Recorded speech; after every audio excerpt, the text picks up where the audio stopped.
আমাদেরকে অনেকে বলে মোল্লার দৌড় মসজিদ পর্যন্ত, আলহামদুলিল্লাহ এটা কয় না যে সিনেমা হল পর্যন্ত, আমগো দৌড় মসজিদ পর্যন্তই।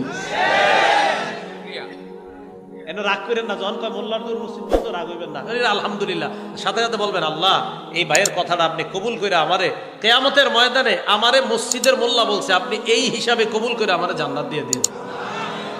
এই দেখবেন আজকে থেকে আর কেউ কইব না, কইব যদি জান্নাতি হয়ে যায়। রাসূল সাল্লাল্লাহু আলাইহি সাল্লাম মসজিদে, ওনার সাহাবা মসজিদে নামাজের সময় ছাড়া, কি তুমি এখানে কেন?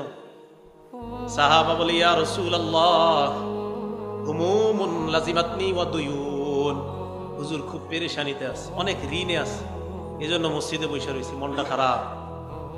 আল্লাহ নবী কয় আলা উআল্লিমুকা কালামান ইযা আনতা কুলতাহু আযহাবাল্লাহু আনকা হাম্মা ওয়া কাযা আনকা দাইনাক। আমি কি তোমাকে এমন কিছু কথা শিখাইয়া দিব না যে কথাটা যদি আল্লাহকে কায়মনোবাক্যে বলো, আশা করা যায় আল্লাহ তোমার পেরেশানি দূর করে দিবেন, তোমার ঋণ আদায়ের ব্যবস্থা আল্লাহ করে দিবেন।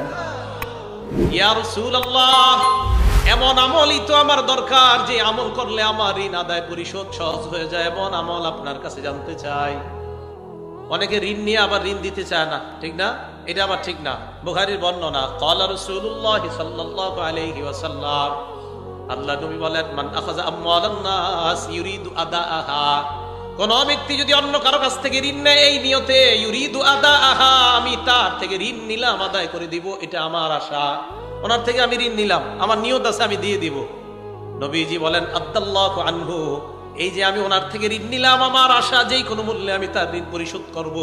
আল্লাহ নবী বলেন আল্লাহ যেই কোনো মূল্যে তোমাকে ঋণ আদায়ের ব্যবস্থা করে দিবেন।